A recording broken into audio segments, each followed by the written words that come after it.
ಈಗ ಸೂಕ್ಷ್ಮ ಶರೀರದ ಬಗ್ಗೆ ತಿಳಿಯೋಣ. ಆತ್ಮದ ಇನ್ನೊಂದು ಇಂದ್ರಿಯವೇ ಸೂಕ್ಷ್ಮ ಶರೀರ. ಬೇರೆ ಲೋಕಗಳಲ್ಲಿ ವಿಹರಿಸುವುದಕ್ಕೆ ಪ್ರಯಾಣ ಮಾಡಿ ಅಲ್ಲಿಯ ಜ್ಞಾನವನ್ನು ಅನುಭವಿಸಲಿಕ್ಕೆ ಇರುವ ಇಂದ್ರಿಯವೇ ಈ ಸೂಕ್ಷ್ಮ ಶರೀರ. ಸೂಕ್ಷ್ಮ ಶರೀರವು ನಮ್ಮ ಚೈತನ್ಯ ಪದಾರ್ಥದ ಇನ್ನೊಂದು ರೂಪವಾಗಿದೆ. ಇದು ನಮ್ಮ ಸ್ಥೂಲ ಶರೀರದ ಪ್ರತಿರೂಪದಂತೆ ಇರುತ್ತದೆ. ಸಾಧಾರಣ ಪರಿಸ್ಥಿತಿಯಲ್ಲಿ ನಮ್ಮ ಚೈತನ್ಯ ಪದಾರ್ಥವು ನಮ್ಮ ಸ್ಥೂಲ ಶರೀರವೆಲ್ಲ ವ್ಯಾಪಿಸಿ ಇರುತ್ತದೆ. ಯಾವಾಗ ಸಂಪೂರ್ಣವಾಗಿ ವಿಶ್ವಶಕ್ತಿಯನ್ನು ಪಡೆಯುತ್ತೇವೆಯೋ, ಯಾವಾಗ ನಾವು ಸೂಕ್ಷ್ಮ ಶರೀರಯಾನ ಮಾಡಬೇಕು ಎಂದು ಅನಿಸುತ್ತದೆಯೋ, ಆಗ ನಮ್ಮ ಚೈತನ್ಯ ಪದಾರ್ಥವು ಸೂಕ್ಷ್ಮ ಶರೀರದ ರೂಪದಲ್ಲಿ ಪ್ರಯಾಣ ಮಾಡುತ್ತದೆ. ಸಾಧಾರಣವಾಗಿ ನಾವು ಸೂಕ್ಷ್ಮ ಶರೀರದ ಯಾನದ ಅನುಭವವನ್ನು ನಾವು ಜಾಗೃತಿ ಇಲ್ಲದೆ ನಿದ್ರೆಯಲ್ಲಿ ಪಡೆಯುತ್ತೇವೆ. ಇದನ್ನು ನಾವು ಕನಸು ಎಂದು ಕರೆಯುತ್ತೇವೆ. ಜಾಗೃತಿಯಿಂದ ಸೂಕ್ಷ್ಮ ಶರೀರದ ಯಾನವನ್ನು ಪಡೆಯುವ ಅವಕಾಶವನ್ನು ನಾವು ಧ್ಯಾನದಿಂದ ಮಾತ್ರವೇ ಪಡೆಯುತ್ತೇವೆ. ಸೂಕ್ಷ್ಮ ಶರೀರವು ಕಾಲ ಪರಿಸ್ಥಿತಿಗಳಿಗೆ ಅತೀತವಾಗಿ ಪ್ರಯಾಣ ಮಾಡಬಲ್ಲದು.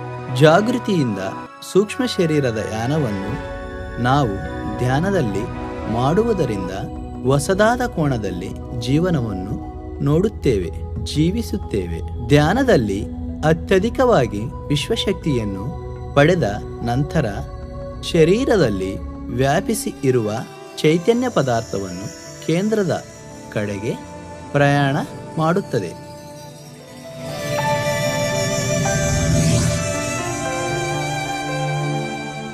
ಚೈತನ್ಯ ಪದಾರ್ಥವು ಕೇಂದ್ರದ ಕಡೆಗೆ ಪ್ರಯಾಣ ಮಾಡುವಾಗ ಸ್ಥೂಲ ಶರೀರದಲ್ಲಿ ಕದಲಿಕೆಗಳು, ಅಲುಗಾಡುವುದು ಅನುಭವಕ್ಕೆ ಬರುತ್ತದೆ. ನಮ್ಮ ಶರೀರವು ಹತ್ತಿಯಂತೆ ಹಗುರವಾದ ಭಾವನೆ ಬರುತ್ತದೆ. ನಮ್ಮ ಕೈ ಕಾಲುಗಳು ಪೂರ್ತಿಯಾಗಿ ಇಲ್ಲವೇನೋ ಅನ್ನುವ ಭಾವನೆ ಬರುತ್ತದೆ. ನಮ್ಮ ಶರೀರ ಪೂರ್ತಿಯಾಗಿ ಭಾರರಹಿತವಾಗಿ ಇರುವ ಭಾವನೆ ಪಡೆಯುತ್ತದೆ. ಶರೀರದಲ್ಲಿ ಬೇರೆ ಬೇರೆ ಸ್ಥಳಗಳಲ್ಲಿ ಕದಲಿಕೆಗಳು ಮತ್ತು ದೇಹವು ಪೂರ್ತಿಯಾಗಿ ತಿರುಗುತ್ತಿರುವಂತೆ ಅನಿಸುತ್ತದೆ.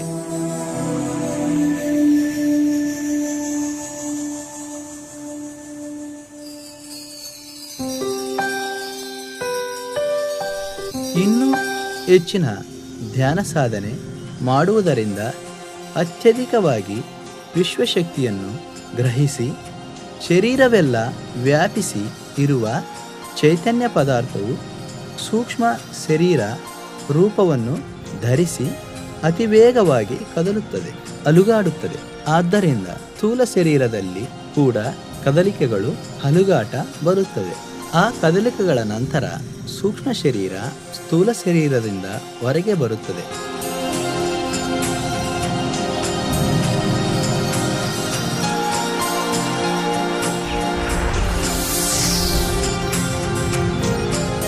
ಆ ರೀತಿಯಾಗಿ ಹೊರಬಂದ ಸೂಕ್ಷ್ಮ ಶರೀರಕ್ಕೆ ಮತ್ತು ಸ್ಥೂಲ ಶರೀರಕ್ಕೆ ಮಧ್ಯದಲ್ಲಿ ಬೆಳ್ಳಿಯಂತೆ ಬೆಳ್ಳಗೆ ಧಗಧಗಿಸುವ ಪದಾರ್ಥವು ತಂತಿಯಂತೆ ಜೋಡಣೆಯಾಗಿರುತ್ತದೆ.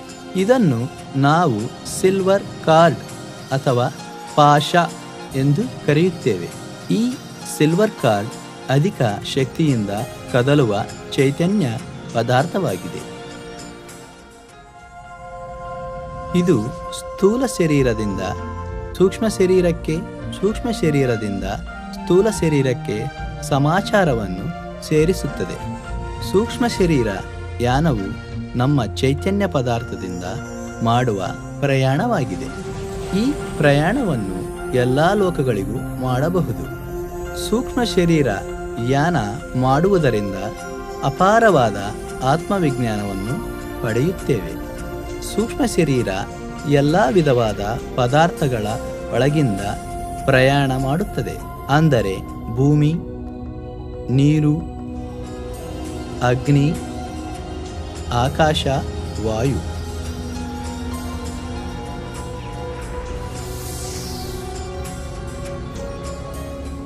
ಸೂಕ್ಷ್ಮ ಶರೀರವು ಎಲ್ಲ ಲೋಕಗಳಲ್ಲಿ ಯಾವ ಅಡಚಣೆ ಇಲ್ಲದೆ ಪ್ರಯಾಣ ಮಾಡುತ್ತದೆ, ವಿಹರಿಸುತ್ತದೆ.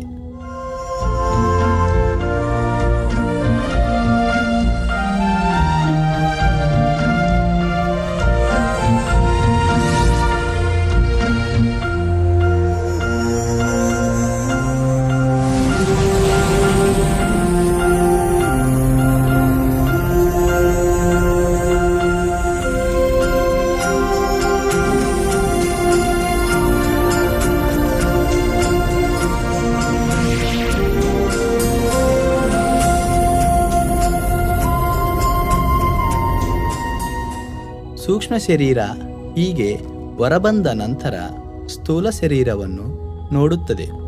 ಇದು ಧ್ಯಾನ ಸಾಧಕರಿಗೆ ಮಹಾ ಅದ್ಭುತವಾದ ಅನುಭವ.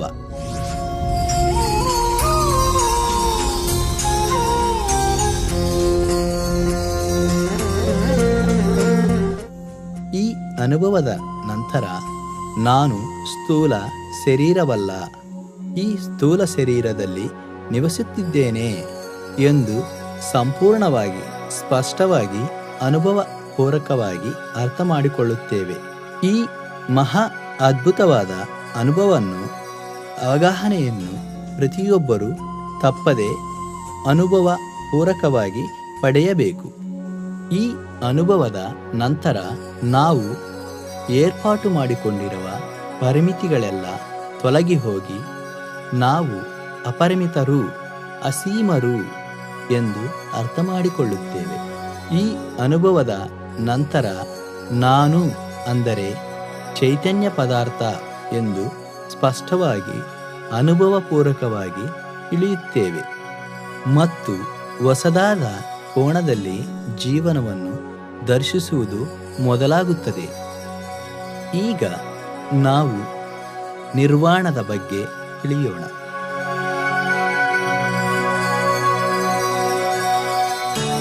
ಅಧಿಕವಾಗಿ ಧ್ಯಾನ ಸಾಧನೆ ಮಾಡುವುದರಿಂದ ಅಧಿಕ ವಿಶ್ವಶಕ್ತಿಯನ್ನು ಪಡೆಯುತ್ತೇವೆ. ಅಧಿಕವಾಗಿ ವಿಶ್ವಶಕ್ತಿಯನ್ನು ಪಡೆಯುವುದರಿಂದ ಯಾವ ಸಂದರ್ಭದಲ್ಲಿಯಾದರೂ ಸಂಪೂರ್ಣವಾಗಿ ಜೀವಿಸುತ್ತೇವೆ. ಹೀಗೆ ಶರೀರ, ಮನಸ್ಸು, ಆತ್ಮದ ಎಲ್ಲ ಸಂದರ್ಭದಲ್ಲಿ ಸಂಪೂರ್ಣವಾಗಿ ಜೀವಿಸುವುದರಿಂದ ಆಯಾ ಸಂದರ್ಭಗಳಲ್ಲಿಯ ಸಂಪೂರ್ಣ ಜ್ಞಾನವನ್ನು ಪಡೆಯುತ್ತೇವೆ.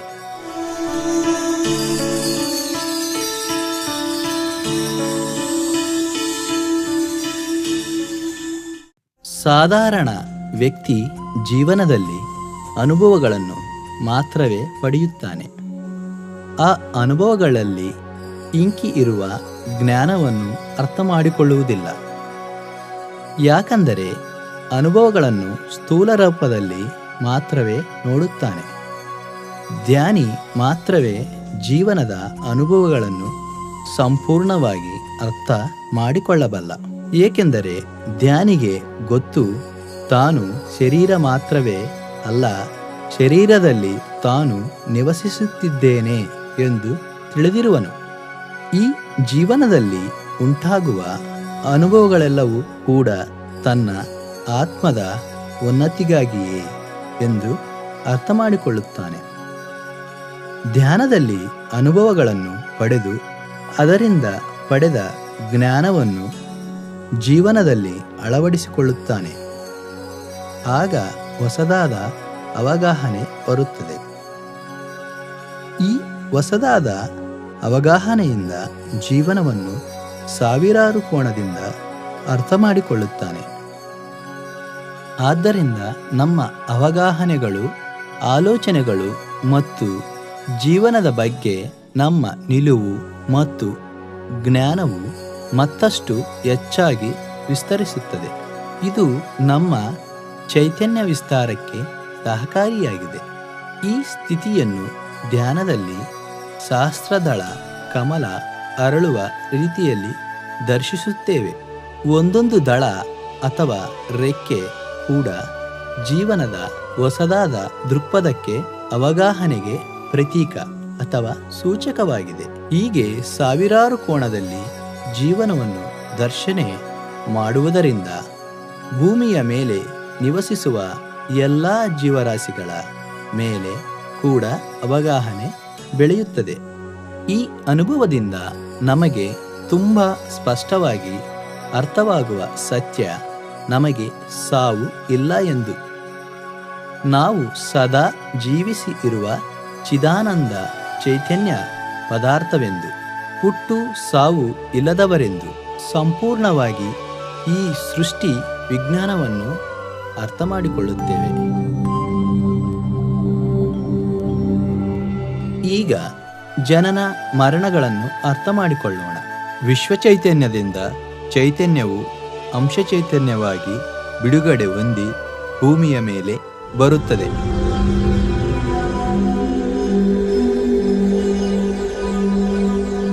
ಮೂಲದಿಂದ ಬೇರಾದ ಅಂಶಕ್ಕೆ ಪ್ರಾಣ ಶರೀರವೇ ಆಧಾರ.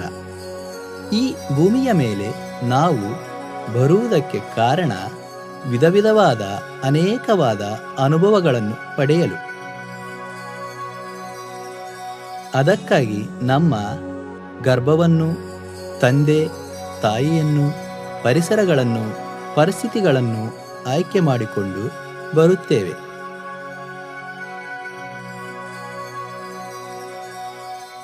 ಜನ್ಮದ ಕಾರಣವೆಲ್ಲವೂ ಆತ್ಮದಲ್ಲಿ ನಿಕ್ಷಿಪ್ತವಾಗಿರುತ್ತದೆ. ತಾಯಿ ಗರ್ಭವನ್ನು ಆಯ್ದುಕೊಂಡು ನಂತರ ಅಂಶಾತ್ಮ ಗರ್ಭದಲ್ಲಿ ಸೇರುತ್ತದೆ.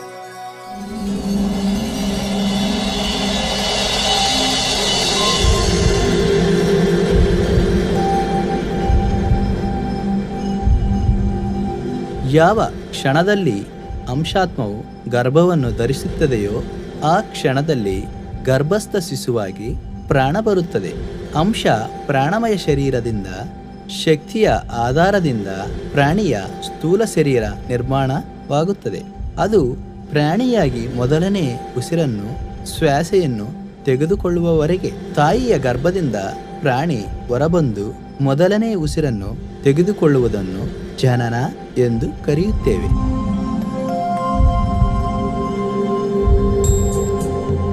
ಮೊದಲನೇ ಉಸಿರಿನಿಂದ 7ನೇ ವರ್ಷದವರೆಗೆ ಪ್ರಾಣಿ ಮೂಲದ ಅವಗಾಹನೆಯಿಂದ ಇರುತ್ತದೆ. ಮನಸ್ಸು ನಿರ್ಮಾಣವು 7ನೇ ವರ್ಷದಿಂದ ಮೊದಲುಗೊಂಡು 14ನೇ ವರ್ಷದವರೆಗೆ ಪೂರ್ಣವಾಗಿ ನಿರ್ಮಾಣವಾಗುತ್ತದೆ. ಬುದ್ಧಿ ನಿರ್ಮಾಣವು 14ನೇ ವರ್ಷದಿಂದ ಮೊದಲುಗೊಂಡು 21ನೇ ವರ್ಷದವರೆಗೆ ಪೂರ್ಣವಾಗುತ್ತದೆ. ಅಲ್ಲಿಂದ ಶರೀರ, ಮನಸ್ಸು, ಬುದ್ಧಿ ಮೂರರ ಸಮೀಕೃತ ಜೀವನ ಪ್ರಾರಂಭವಾಗುತ್ತದೆ. 28ನೇ ವರ್ಷದಿಂದ ಜೀವನ ಪೂರ್ತಿಯಾಗಿ ಆತ್ಮಜ್ಞಾನದ ಮೇಲೆ ಆಧಾರವಾಗಿದೆ. ಆತ್ಮಜ್ಞಾನದ ಅವಗಾಹನೆ ಇಲ್ಲದೆ ಆತ್ಮವು ಶರೀರ ಮತ್ತು ಮನಸ್ಸುಗಳ ಮಧ್ಯದಲ್ಲಿ ಸಿಲುಕಿಕೊಂಡಿರುತ್ತದೆ. ಆದ್ದರಿಂದ ಜೀವನದಲ್ಲಿ ದುಃಖ ಮೊದಲಾಗುತ್ತದೆ. ಏಕೆಂದರೆ ಪರಿಸ್ಥಿತಿಗಳು ಯಾವ ಕಾರಣದಿಂದ ಉಂಟಾಗುತ್ತಿವೆಯೋ ಅರ್ಥವಾಗುವುದಿಲ್ಲ. ಪ್ರತಿ ವಿಷಯವೂ ಬಹಳ ಕಷ್ಟವಾಗಿ ಕಾಣುತ್ತದೆ. ಪರಿಮಿತ ಅವಗಾಹನೆಯಿಂದ ಜೀವನ ಅಸ್ತವ್ಯಸ್ತವಾಗಿ ಜಡವಾಗುತ್ತದೆ. ಕ್ರಮವಾಗಿ ವಿಶ್ವಶಕ್ತಿಯ ಪ್ರವಾಹದಿಂದ ದೂರವಾಗಿ ಅದರಿಂದ ಶರೀರದಲ್ಲಿ ರೋಗಗಳು, ಮಾನಸಿಕವಾದ ಆಂದೋಳನೆ ಮತ್ತು ಒತ್ತಡ ಬರುತ್ತದೆ. ಇದರಿಂದ ದುಃಖಕರವಾದ ಜೀವನ ಮತ್ತು ಜೀವನವೆಲ್ಲ ಜಾಗೃತಿ ಇಲ್ಲದೆ ನಡೆಯುತ್ತದೆ. ತಾನು ಈ ಭೂಮಿಗೆ ಬಂದ ಕಾರಣವನ್ನು ಮರೆತು ಕೊನೆಗೆ ತುಂಬ ಅಸ್ತವ್ಯಸ್ತವಾದ ಕಷ್ಟದ ಜೀವನವನ್ನು ನಡೆಸಿ ಕೊನೆಗೆ ಯೌವನ, ಮುದಿತನವನ್ನು ಅನುಭವಿಸಿ ಶರೀರವನ್ನು ಬಿಡುತ್ತಾನೆ. ಇದನ್ನು ನಾವು ಮರಣ ಎಂದು ಕರೆಯುತ್ತೇವೆ.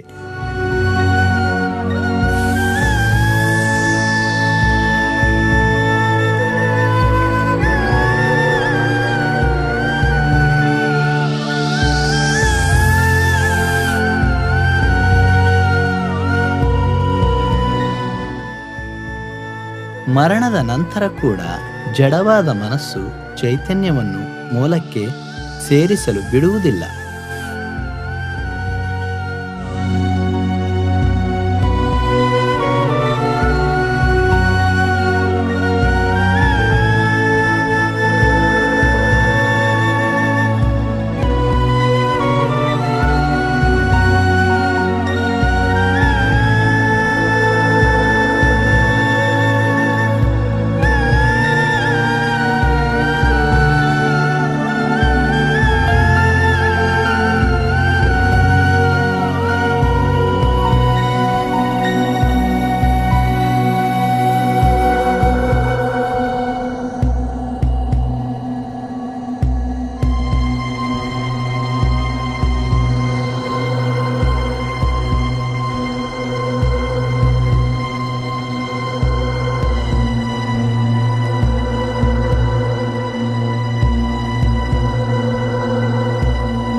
ಪರಿಮಿತವಾದ ಅಸ್ತವ್ಯಸ್ತವಾದ ಅವಗಾಹನೆಯಿಂದ ತನಗೆ ತಾನು ಸ್ವರ್ಗವನ್ನು ನರಕವನ್ನು ನಿರ್ಮಾಣ ಮಾಡಿಕೊಂಡು ಅಧಮವಾದ ಕೆಳಮಟ್ಟದ ಲೋಕದಲ್ಲಿ ಇದ್ದು ಬಿಡುತ್ತಾನೆ.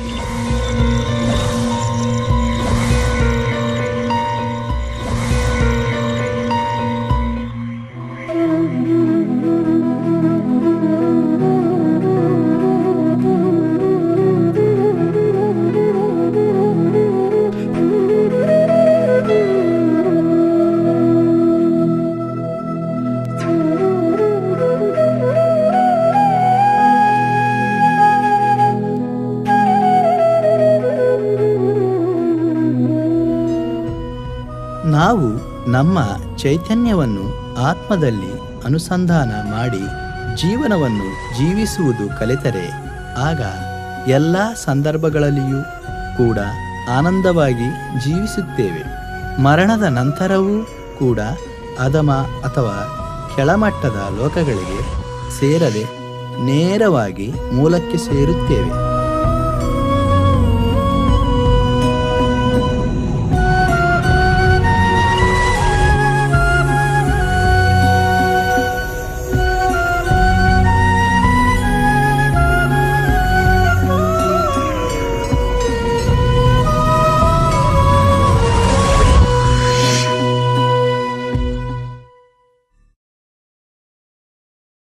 ದಿವ್ಯ ನೇತ್ರದ ಸೂಕ್ಷ್ಮ ಶರೀರ ಯಾನದ ಅನುಭವಗಳಿಂದ ಜನನ ಮರಣದ ಅವಗಾಹನೆಯಿಂದ ಶರೀರ ಮನಸ್ಸು ಬುದ್ಧಿ ಆತ್ಮ ಚೈತನ್ಯ ಪದಾರ್ಥ ವಿಶ್ವಶಕ್ತಿಯ ಬಗ್ಗೆ ಸಂಪೂರ್ಣವಾಗಿ ತಿಳಿದುಕೊಂಡು ನಾನು ಎಂದರೆ ಚೈತನ್ಯ ಪದಾರ್ಥ ಎಂದು, ಚೈತನ್ಯ ಪದಾರ್ಥ ಎಂದರೆ ವಿಶ್ವಶಕ್ತಿ ಜ್ಞಾನಗಳ ಸಂಗಮ ಎಂದು ಪರಿಪೂರ್ಣವಾಗಿ ಅರ್ಥವಾಗುತ್ತದೆ.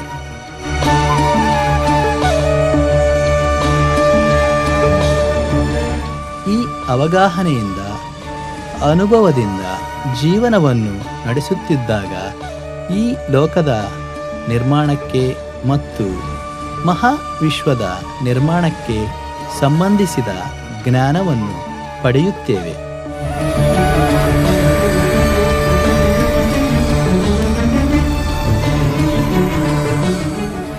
ಈ ಜ್ಞಾನದಿಂದ ಅದ್ಭುತ ಸೃಷ್ಟಿಕರ್ತರಾಗಿ ಆಗುತ್ತೇವೆ.